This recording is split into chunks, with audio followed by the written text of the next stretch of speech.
किशोर तिवारी जी, आप तो मतलब दुख में भी इतना मुस्कुराते हैं ना सर कि मतलब कोई सवाल क्या ही पूछे आपसे। जरा ये बता दीजिए क्या से क्या हो गए देखते देखते। जब दिल टूटता है ना तो उस पर मरहम लगाने की जगह ये नमक लगा रही है। चित्रा जी, मैं तिवारी हूँ, तुम चित्रा जी हो, ऐसा मत किया करो।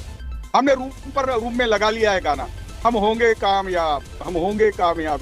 कांग्रेस के कई नेताओं ने मुख्यमंत्री बनने का ड्रेस सी लिया था, उसके पूरे पैसे बेकार गए। अभी मैंने जो सिए थे वो तो मेरे रिश्तेदार की शादी में काम आ जाएंगे। किशोर तिवारी जी, अब वो नए वाले कपड़े पहनकर शादी में जाएंगे, आप ये कहना चाह रहे हैं? तो फिर से महरम लगाने के जगह पर मिर्ची लगाने लगी अब नमक की जगह। मैं बारे चित्रा जी, मैं पूरा डायलॉग मार रहा था, तो कभी कभी डायलॉग के बीच में बोलने से डायलॉग जरा उसका इम्पैक्ट कम आता है। तुम जो इतना मुस्कुरा रहे हो, न जाने कौन कौन से गम है जिसको छिपा रहे हो। तो जैसा कि आप सभी जानते हैं, महाराष्ट्र विधानसभा चुनाव के नतीजे आ चुके हैं और जिसे लेकर महायुति खेमे में उत्साह ही उत्साह नजर आ रहा है। तो वहीं इंडियन अलायंस में इसे लेकर मातम का माहौल है और वहीं इसे लेकर ईवीएम और सिस्टम की जीत बता रहे हैं। तो वहीं दूसरी ओर बीजेपी ने इसे हिंदुत्व की जीत करार दिया है और इन्हीं मुद्दों को लेकर डिबेट हो रही होती है। तभी किशोर तिवारी तो पहले हार की गलतियों को स्वीकार करते हैं, फिर कांग्रेस को लेकर खूब मजे लेते हुए नजर आते हैं। तो वही चित्रा त्रिपाठी ने भी आज महोदय से काफी मजे लिए और किशोर तिवारी की भाषा में बोले तो जले पे नमक छिड़कने का काम किया, जिसे हम आज की इस वीडियो में देखेंगे। लेकिन उसके पहले किशोर तिवारी जी, आप तो मतलब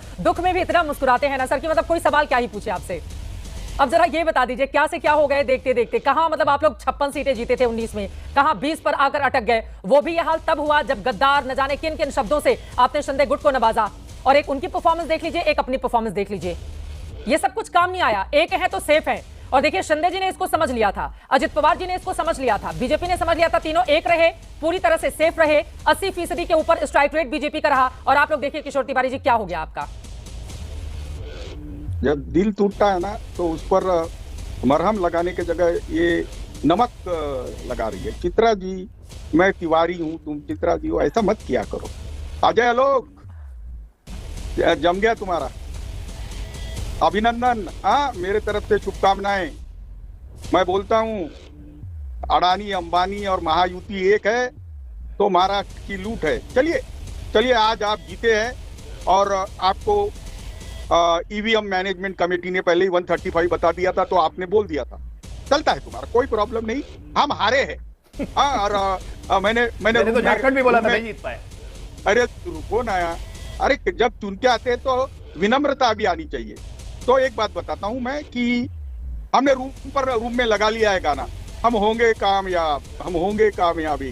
मैं बता रहा हूं आलोक जी, ये गलत किया तुमने। कांग्रेस के कई नेताओं ने मुख्यमंत्री बनने का ड्रेस सी लिया था, उसके पूरे पैसे बेकार गए। पृथ्वीराज चौहान चुनाव हार गए, बाला साहेब थोरात हार गए, नाना पटोले 100 वोट से जीते। ऐसा क्यों करते हो? अभी मैंने जो सिए थे वो तो मेरे रिश्तेदार की शादी में काम आ जाएंगे। लेकिन मैं अभी बता रहा हूं, महाराष्ट्र में लाड़की बहन योजना चली और एक बात हमें नहीं कबूल किशोर करना तिवारी जी, एक बार फिर से उस बात पे मैं आऊंगी। मैं थोड़ा सा अपने इमोशंस को, मुझे हंसी आ रही है आपको देख के, क्योंकि इस तरह का भाव सारे ही मेहमानों का बन जाता है।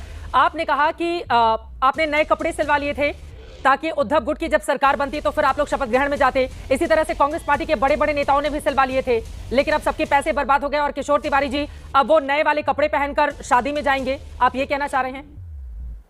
नहीं, देखो फिर से महरम लगाने के जगह पर मिर्ची लगाने लगी अब नमक की जगह। मैं बता रहा हूँ ना, एकनाथ शिंदे भी मेरे दोस्त है, अच्छी बात है ना। और मैं अभी बता रहा हूँ तुमको, ये पूरे रिजल्ट है ना अकालनीय रहे। हमें तो समझा ही नहीं। देखा नहीं क्या आपने? संजय राउत बोल रहे कि हमको बिल्कुल समझा नहीं। तो एकनाथ शिंदे की चेहरे पर बीजेपी ने चुनाव लड़ा। बीजेपी के 2024 का विधानसभा, 19 का चुनाव, 19 की विधानसभा और अभी 24 का लोकसभा और 24 का विधानसभा, कहीं उनका वोट परसेंटेज बढ़ा नहीं। रीजनल पार्टियों का फेस सामने रखकर उन्होंने चुनाव लड़ा और सरप्राइजिंगली अजीत पवार का वोट परसेंटेज 6% से बढ़ गया और 3% पहले अपना तो देख लीजिए, आप कहां से कहां चले गए किशोर तिवारी जी। अजित पवार का क्यों बढ़ा, उनका क्यों बढ़ा, पहले अपना तो देख लीजिए। ऐसे क्यों हो गए आप? क्या कांग्रेस पार्टी के साथ जाना, देखिए एक सेकंड, परजीवी पार्टी कल प्रधानमंत्री और बीजेपी के तमाम नेताओं की ओर से बताया गया कि कांग्रेस पार्टी परजीवी पार्टी है, वो दूसरी पार्टियों पर निर्भर रहती है और अपने तो खुद वो अपना बुरा करती है, दूसरी पार्टियों का भी बुरा कर देती है। तो उद्धव ठाकरे जी को क्या नुकसान हुआ कांग्रेस पार्टी के साथ जाने का? अरे चित्रा जी, मैं पूरा डायलॉग मार रहा था, तो कभी कभी डायलॉग के बीच में बोलने से डायलॉग जरा उसका इम्पैक्ट कम आता है। देखिए, रीजनल पार्टी के साथ बीजेपी गई, रीजनल पार्टी के नेता को सीएम बोल के प्रोजेक्ट किया, लेकिन हमारी पार्टी में कांग्रेस वालों ने, हमने बोला उद्धव जी के नाम से वोट मांगो, उद्धव जी को नेता प्रोजेक्ट करो, अगला मुख्यमंत्री उद्धव जी हो रहे हैं ये बताओ। तो और उद्धव जी ने भी बोला एक मेट की टांग तुम मत खींचो, हाँ कोई एक नेता बनाओ। हमने प्रोजेक्ट नहीं कर पाए, उद्धव जी को प्रोजेक्ट नहीं करने से उसकी कीमत महाविकास आघाड़ी को चुकानी पड़ी।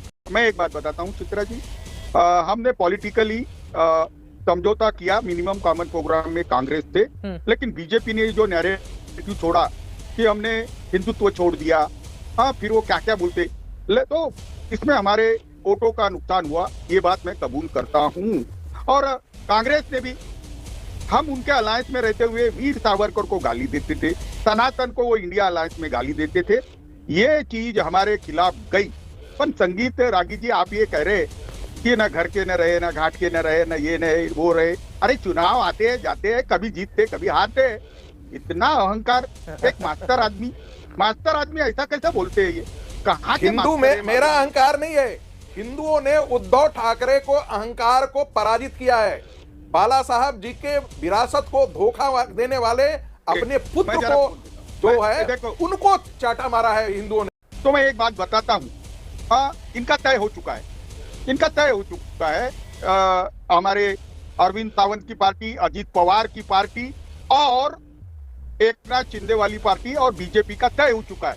सीएम कोई भी बने, लेकिन लूट की हिस्सेदारी में सबका हिस्सा 33% रहे और 1% रामदास लूट की भविष्यवाणी कर रहे हैं, मतलब आप गलत गजब है बिल्कुल किशोर तिवारी जी। लूट की भविष्यवाणी कौन करता है कि लूट की भविष्यवाणी, और आप मुस्कुरा भी रहे हैं। मतलब मुझे तो बार बार वो गाना याद आ जा रहा है, आपको इतना ज्यादा आप मुस्कुराते देख के, तुम जो इतना मुस्कुरा रहे हो, न जाने कौन कौन से गम है जिसको छिपा रहे हो। लेकिन इस पर नहीं जाते हुए कई गंभीर आरोप आपकी ओर से लगाए गए हैं। अजय आलोक इसका जवाब देंगे। अजय आलोक जी, वो कह रहे हैं कि मुख्यमंत्री कोई भी बने, लूट का बंटवारा 30% होगा, इसको लेकर तैयारी पूरी है। किशोर तिवारी जी की मेमोरी लगता है पुअर हो गई थोड़ी सी। कल बोल रहे थे मुझे, और पूरे टीवी चैनल पे बोल रहे थे कि मातोश्री में चाटुकार भरे हुए हैं, रोज सुबह 6 बजे से जमा हो जाते हैं, अपनी गलतियों के कारण अगर कल बोल रहे थे, आज अभी बोल रहे हैं कि शिवसेना कांग्रेस की सब हरकत के कारण हम हारे हैं। और उसके बाद अब लूट की याद आ रही है। लूट तो हो रही थी मुंबई में साहब, 100 करोड़ रुपए का टारगेट खाली पुलिस वालों को दिया गया था, याद है ना आपके जमाने में? लूट उसको कहते हैं, इससे कृपया करके। और उद्धव ठाकरे ने जो गुगली फेंकी है ना, आप समझते हैं ये गुगली, एक बीच मत बोलिए, गुगली जो फेंकी है ना कि मुख्यमंत्री भाजपा का होना चाहिए, हमें सलाह उद्धव ठाकरे से नहीं चाहिए। उनको बोल लेने दें किशोर जी।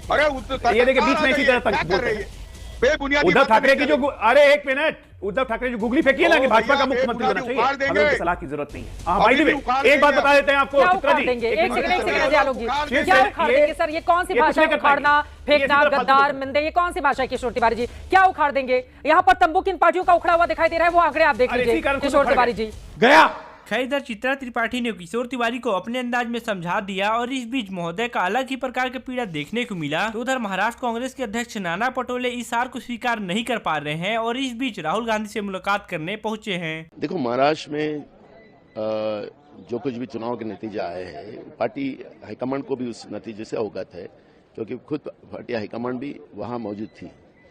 तो जो भी चुनाव के नतीजे आए वो किसी को भी एक्सेप्ट होने लायक नहीं है, ना महाराष्ट्र के पब्लिक को भी है। तो इस विषय का एक मंथन हमने किया है और रास्ता कैसे बनाने का वो, और जनभावना जो है आज महाराष्ट्र का सोशल मीडिया देखोगे तो पब्लिक बोलती कि हमारे वोटों से सरकार नहीं आई है। तो जनता की जो भावना है उसको हमेशा कांग्रेस पार्टी ने उसको रिस्पेक्ट किया है। आज मैं मेरे नेता राहुल जी से भी उसी बारे में बात करने यहाँ पर आया हूँ और मुझे लगता है कि कोई ना कोई अच्छा रास्ता उसमें से निकलेगा। तो उधर बांग्लादेश के प्रमुख सनातन नेताओं में से एक चिन्मय कृष्ण दास जी को गिरफ्तार कर लिया गया है और उनके इस गिरफ्तारी को लेकर भारत सरकार की बड़ी प्रतिक्रिया देखने को मिली है। एक बयान के माध्यम से विदेश मंत्रालय ने बांग्लादेशी अधिकारियों से हिंदुओं और सभी अल्पसंख्यकों की सुरक्षा सुनिश्चित करने की अपील की है और साथ ही विदेश मंत्रालय ने इस तथ्य पर भी चिंता व्यक्त की है कि इन घटनाओं के अपराधी अभी भी खुलेआम घूम रहे हैं और उनके इस गिरफ्तारी को लेकर सदगुरु की ओर से भी बड़ी प्रतिक्रिया देखने को मिली है। उन्होंने एक पोस्ट करते हुए कहा कि यह देखना काफी निराशाजनक और दुखद है कि किस तरह एक लोकतांत्रिक देश बिखर कर निरंकुश होता जा रहा है। उन्होंने आगे कहा, हर नागरिक की जिम्मेदारी है कि वह एक खुले लोकतंत्र के मूल्यों को समझे और धर्म के आधार पर उत्पीड़न किसी भी लोकतंत्र में सही नहीं है और दुर्भाग्य से हमारे पड़ोसी लोकतांत्रिक सिद्धांतों के रास्ते से भटक गए हैं। आगे उन्होंने बांग्लादेशी नागरिकों से अपील करते हुए कहा कि यह बांग्लादेश की हर नागरिकों की जिम्मेदारी होनी चाहिए कि वह ऐसे लोकतंत्र का निर्माण करे जहाँ सभी नागरिकों को समान अधिकार मिले। तो इस बीच मनोज तिवारी ने भी सनातन बोर्ड को लेकर जनता के सामने बड़ा वादा किया है। उन्होंने इस मुद्दे को संसद में उठाने की बात करते हुए ये कहा, मैं आपको इतने सारे लोगों के बीच, चूंकि मैं इनका प्रतिनिधि हूँ, इनका प्रतिनिधि हूँ, मीडिया उपस्थित है, मैं आपको पूरी तरह से ये वचन देता हूँ, 25 तारीख से संसद शुरू हो रही है, जो आपने यहाँ पे बात कही सनातन बोर्ड की, वो मैं संसद में उठाऊंगा। ऐसे वीडियोस के लिए और हमारे साथ जुड़े रहने के लिए चैनल को सब्सक्राइब जरूर कर लीजिएगा।